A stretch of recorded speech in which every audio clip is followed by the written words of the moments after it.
9년 만에 최고라. 저축은행 줄파산. 무슨 말일까요? 일단 여러분 이걸 한번 보시죠. 저축은행의 연체율 2024년 연체율이 8.52%입니다. 와, 진짜 많이 올라갔죠. 2021년에 2.51%에 비하면 지금 배수로 따져도요, 적어도 말입니다. 5배, 6배까지 올라갔습니다. 8.52%. 물론 2021년 말 저축은행 사태 당시의 연체율이 20.3%에 비하면 8.52%가 뭔 대수야 이렇게 생각할 수 있습니다. 그렇지만 여러분, 이게 연체율이라는 게 0.5% 이상만 올라가도 비상사태라고 이야기하거든요. 그런데 0.5%가 아니라 지금 5%도 아닙니다. 8.52%입니다. 연체율이. 그러면 얼마나 심각한지 여러분들도 느껴지시죠? 아마도 79개의 저축은행 중에 줄줄이 무너질 때가 많을 거예요. 지금 대출을 회수한다고 보면 2022년에 대출 총액이 115조 283억 원이었거든요. 지금은 여러분 2024년을 보세요. 97조 5781억 원입니다. 2년 새에 15%나 빠졌습니다. 17조 2702억 원까지 빠졌습니다. 굉장히 많이 빠졌죠. 물론 말입니다. 2017년에 대비하면 2022년까지 51조 2237억 원이 2022년에 115조 283억 원이 그때는 많이 늘었어요. 124.6%가 늘었습니다. 쭉 늘어오다가 이게 2022년을 기점으로 경제가 제가 꼬꾸라진 게 2022년 3분기라고 했잖아요. 실제로 그렇게 나타납니다. 그때부터 꼬꾸라지고 있습니다. 저축은행. 제 얘기가 틀린 말이 아니죠. 지표에서는 다 나타납니다. 제가 저성장이 시작된 점이 2022년 3분기라고 말씀을 드렸는데 딱 그대로 나타났습니다. 저축은행의 상황이 좋지 않습니다. 그런데 우리가 생각을 해보자고요. 지금 97조죠. 97조 7,581억 원입니다. 여기에 8.52%를 생각해 보자고요. 8.52%. 적은 숫자가 아닙니다. 적은 숫자가 아니에요. 적어도 말입니다. 뭐 9조 원 가까이가 지금 연체가 된다는 이야기인데 이것은 여러분 저축은행이 또 한 번 시련을 맞을 수밖에 없는 그런 상황이 될 수도 있습니다. 문제는 여러분 이 저축은행의 상황이 좀 좋아져야 되는데 좋아질 기미가 안 보여요. 지금 저축은행 2023년에 5,559억 원의 적자였거든요. 이 정도면 말입니다. 79개 저축은행 중에 망할 저축은행, 파산할 저축은행이 지금 굉장히 많다는 뜻이에요. 2024년에는 3,974억 원의 마이너스거든요. 당기순이익이. 그런데 이게 우리가 잘 봐야 되는 게 말입니다. 저축은행의 당기순이익이 3,974억 원인데 뭐가 망하느냐. 아니 2010년에는 저축은행의 당기순이익이 2조 7,777억 원까지 갔지 않느냐. 2011년에는 1조 6,590억 원까지 갔지 않느냐. 그런데 지금 3,974억 원인데 뭐가 망하느냐. 이렇게 말하실 분이 계실 겁니다. 아니 그때보다 저축은행 사태보다가 굉장히 적지 않느냐 이렇게 말입니다. 그런데 여러분 이걸 우리가 잘 봐야 되는 게 저축은행의 부실채권을 어디다 매각했느냐예요. 여러분 저축은행의 부실채권을 NPL이라고 하는 회사 그런 회사들에게 매각하지 않았습니다. 캠코에도 매각하지 않았습니다. 그럼 어떻게 했느냐.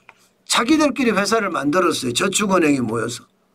부실채권을 처리하는 회사를 만든 다음에 거기다가 부실채권을 팔았어요. 거기다 부실채권을 팔면서 과대계상을 한 거죠. 과대계상을 하니까 사실 당기순이익이 3,974억 원의 적자가 난 거지. 그렇지 않았으면요. 이게 정확히 파악할 수는 없지만 적어도 말입니다. 작년에 1조 5천억 이상의 적자가 났을 거다 그렇게 예상을 합니다. 이게 지금은 수면 아래 있잖아요. 경기가 계속 나빠져서 저축은행의 당기순이익이 계속 마이너스로 가잖아요. 부실채권을 정리 못하고 계속해서 가잖아요. 그러면 완전히 저는 저축은행의 최악의 상황도 올 수 있다고 생각합니다. 그만큼 말입니다. 가볍게 보지 마십시오. 보이는 게 다가 아니라는 것 여러분들도 아실 거예요. 사실 그렇게 만들어 놓고 저축은행끼리 만들어 놓은 NPL 회사, 부실채권 처리 회사를 만들어 놓고 만약에 이 부실채권이 처리가 안 되면 어떻게 돼요? 처리가 안 되면 아마 계약이 맺어져 있을 거예요. 정확한 계약이 어떻게 맺어져 있는지 모르지만 이게 과대계상.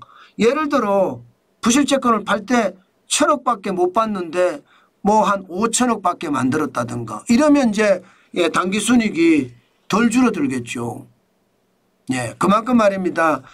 상황이 저는 나쁘다 이렇게 봅니다. 저축은행이 다가 아니거든요. 게다가 대손 충당금도 줄어들고 있습니다. 2022년에 2조 5,731억 원까지 대선 충당금을 쌓았는데 2024년에는 3조 7,101억 원입니다. 2년 사이에 44.2%가 는 것은 사실이에요. 1조 1,370억 원이요. 그런데 2023년을 보세요. 3조 8,731억 원이었잖아요. 거기에 비하면 적어도 말입니다. 적어도 1,700억 원 정도가 줄었습니다. 그죠?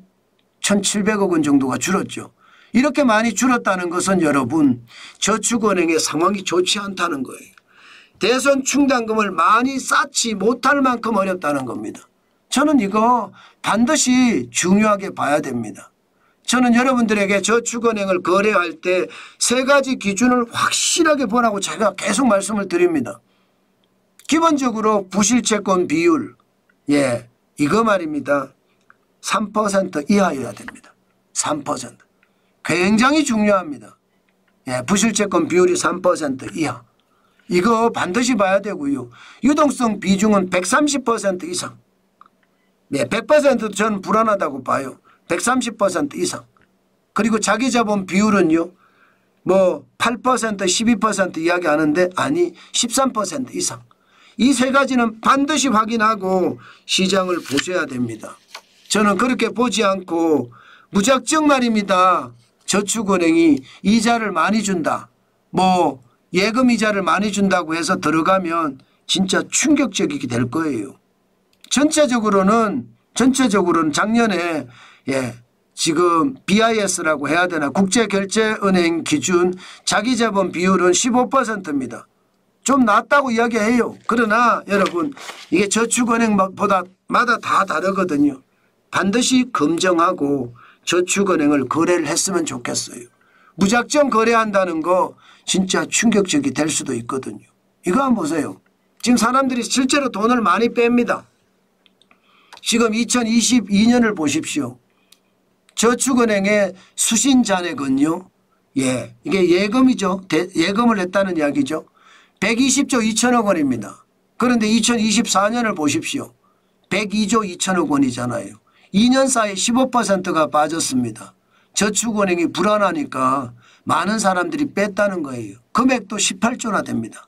적지 않죠. 그만큼 말입니다. 지금 저축은행의 상황이 진짜 좋지 않다. 이렇게 얘기해도 틀리지 않습니다. 지금 현재 저축은행은 대한민국에 79개가 있다고 합니다. 그중에 파산할 저축은행도 많이 포함이 돼 있다. 이렇게 생각을 하시고 시장에 접근하셔야 돼요. 예금을 많이 준다고 해서 무조건 나 이 저축은행이 좋아 하면서 많은 돈을 예금하는 것, 이것은요 숯불 지고 불 속에 들어가는 것과 다름없습니다.